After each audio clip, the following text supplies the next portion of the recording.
এরপরে প্রশ্ন, মোবাইলে কোরআন পড়লে ওযু করতে হবে কিনা? মোবাইলে কোরআন তেলাওয়াত করার জন্য ওযু লাগবে কিনা? এই যুগে আলহামদুলিল্লাহ স্মার্টফোনগুলোতে কোরআনে কারীমের অ্যাপ ডাউনলোড করে তেলাওয়াত করা যায়, তাই না? তো সেগুলোতে ওযু লাগবে কিনা, এটার উত্তর হলো যে মোবাইলে স্ক্রিন টাচ, আপনার যে মোবাইল, হ্যাঁ, এই স্মার্টফোনগুলো, এগুলোতে ওযু ছাড়াও যদি কোরআন তেলাওয়াত করেন তাতে গুনাহ হবে না।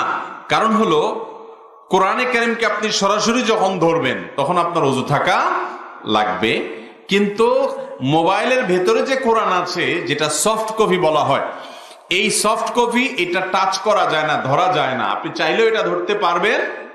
আপনি যে উপর দিয়া আঙ্গুল দিয়া সরায় সরায় পাতা উল্টাচ্ছেন, এটা আসলে সরাসরি ধরা হয় না, কারণ এখানে সেন্সর আছে, গ্লাস আছে, প্রোটেকশন গ্লাস আছে, অনেকগুলো আবরণ আছে, চাইলেও এটা টাচ করা যায় না।